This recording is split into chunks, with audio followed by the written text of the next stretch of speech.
Pro golfers are stunned and fans even more so. Charlie Woods just faced one of the toughest moments of his young career, and the golf world is buzzing. The name Woods has long been synonymous with greatness. For decades, Tiger Woods didn't just dominate golf, redefined it. But now, all eyes have shifted to the next in line, his 16-year-old son, Charlie Woods.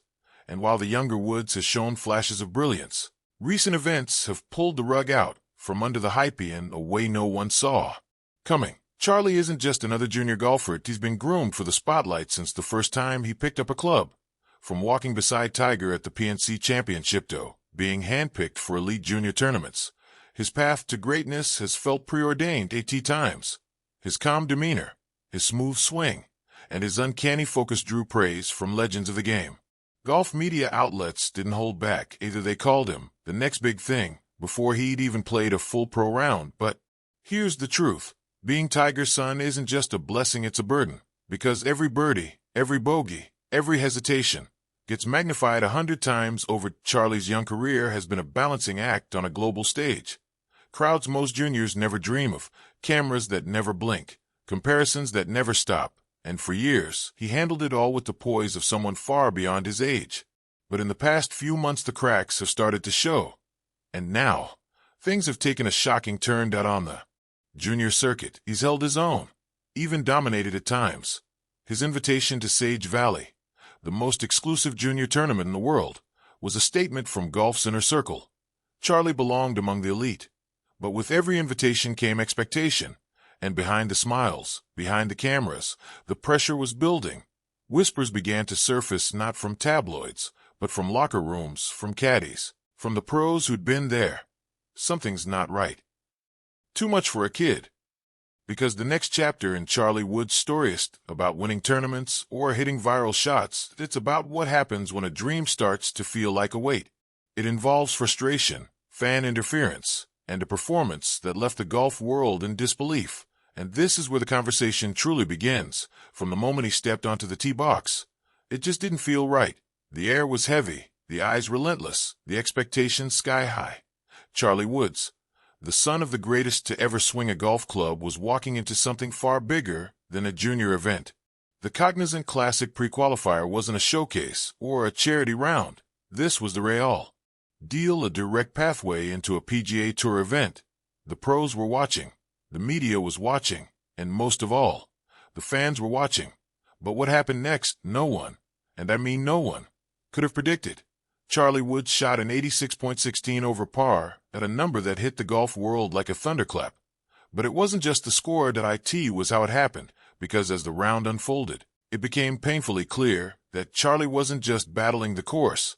He was battling something far tougher, the crowd. According to Yahoo Sports, the environment at Palm Beach Gardens spiraled out of control almost immediately. Spectators crowded the ropes, phones flashed, cameras clicked, and then the heckling started. Yes, the hecklers, the ATA PGA Tour pre-qualifier, that ATA 16-year-old kid. They weren't there to watch golf. They were there for a viral clip, for a headline, for a moment to post. And it showed that Charlie's rhythm broke. The swing that once looked effortless began to tighten. His body language changed, shoulders hunched, tempo rushed, his usual calm replaced by frustration. Every hole became a fight, not against par, but against a noise he couldn't shut out. Yahoo's report didn't hold back. The chaos surrounding Charlie Woods was unlike anything seen in pre-qualifying events. The large gallery and disruptive behavior absolutely affected his focus and composure. And that's the tragedy. Because this wasn't just a bad round, it was chaos, that a moment that was supposed to be his chance to prove he belonged, to show he could compete with grown men, was swallowed by noise, pressure, and misplaced attention. Instead of validation, he got violation, that a stain on what could have been a breakthrough. The potential to silence doubters was there, but the crowd never gave him the quiet to try. It was all washed away in a sea of distractions, flashing lenses, and pressure no teenager should ever be asked to carry. And while the internet was quick to pile on, the truth is brutally simple. Charlie didn't choke. He was thrown to the wolves. This wasn't a quiet pre-qualifier with a few spectators leaning over the ropes. This was a media circus, a storm of attention, noise, and expectation, everything golf is not supposed to be. The game that demands silence was drowned in chaos. The discipline that defines golf was tested by disorder. When the final putt dropped, the look on Charlie's face said everything. Frustration, exhaustion, defeat. He walked off the 18th not surrounded by teammates or mentors, but by microphones, cameras, and whispers. Ain't no place to hide, ain't no moment to breathe.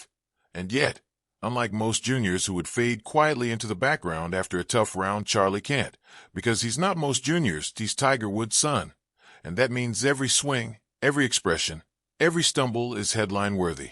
His disastrous round at the Cognizant Classic wasn't just a bad day. It was the spark that lit a bigger conversation about pressure, protection, and how much is too much for a teenage athlete living under a global spotlight. The golf world didn't stay silent. Not this time.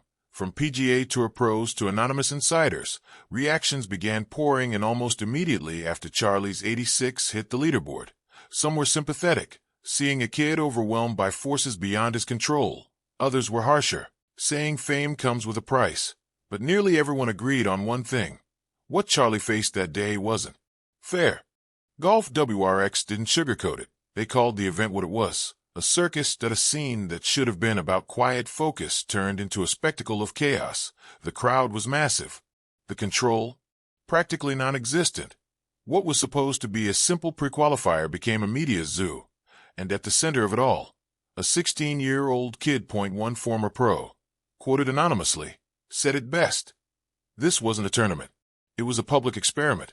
And the subject was a teenager. Let that sink in.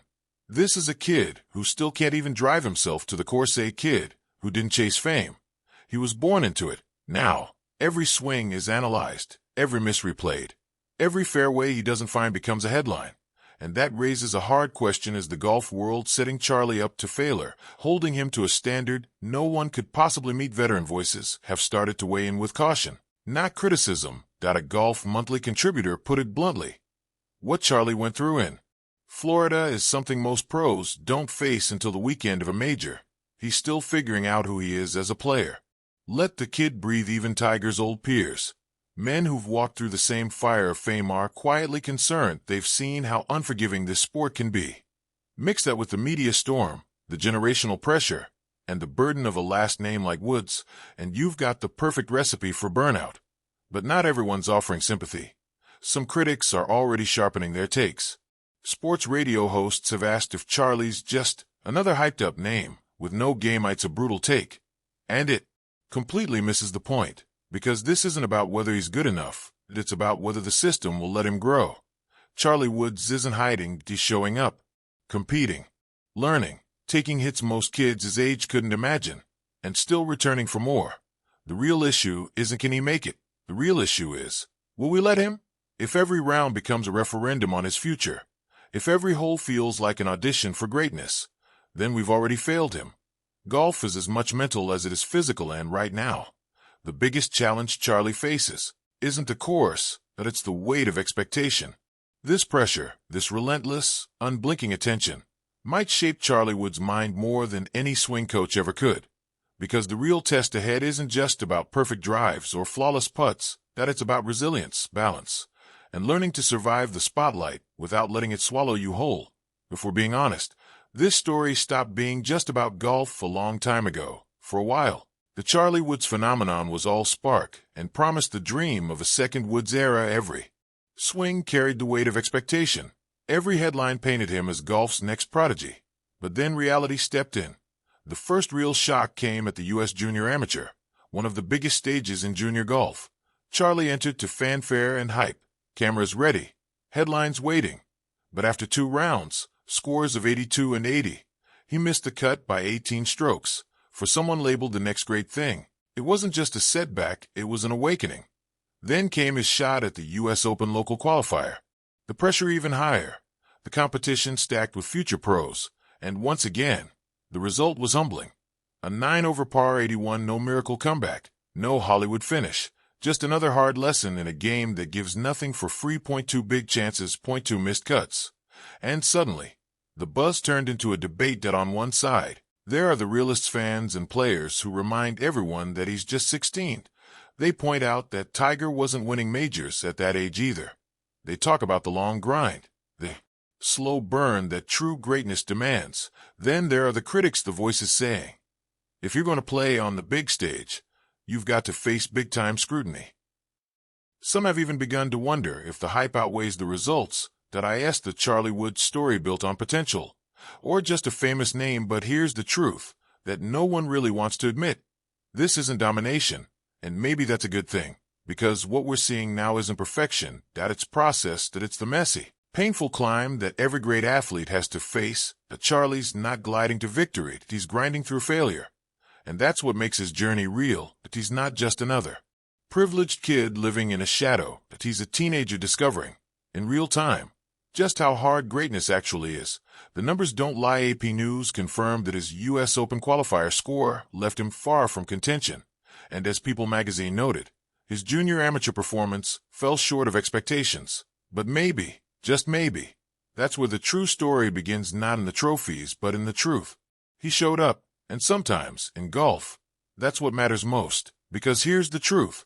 Golf humbles everyone. Tiger's missed cuts. Rory's had off weeks. Even legends have fallen short under the same weight of expectation. That's the game. It doesn't care about your name, your story, or your last highlight. And Charlie, he's just getting started. That if anything, these rough chapters, the missed cuts, the bad breaks, the noise, might become the most important part of his growth. That they're not the kind of lessons that show up on highlight reels.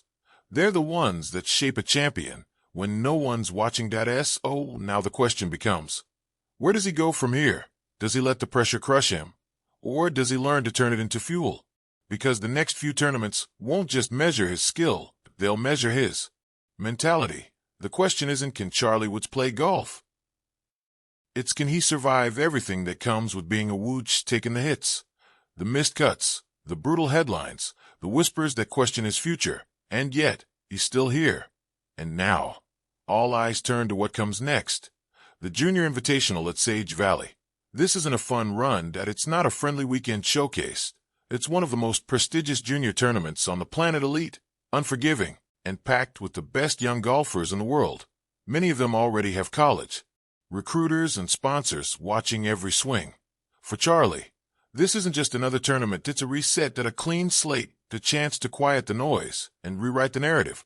Because right now, that narrative hasn't been kind. The Cognizant Classic collapse, the missed cuts at national qualifiers, the whispers that he's more name than game. But Sage Valley represents something different, a quieter course, a fair test, and maybe, just maybe, the right kind of pressure. And that's where the intrigue begins, because Team Woods isn't just player and caddy, that it's father and son. And now, with the tension rising and the spotlight growing hotter, the dynamic shifts. Will Tiger take a step back, give Charlie room to breathe, to make mistakes, to find his own rhythm, or will he double down, sharpen the edge that built the Woods legacy, and push Charlie the same way he once pushed himself? That's what the golf world wants to know. Because whatever happens next at Sage Valley, it won't just define Charlie Woods, the golfer. That might define Charlie Woods, the man.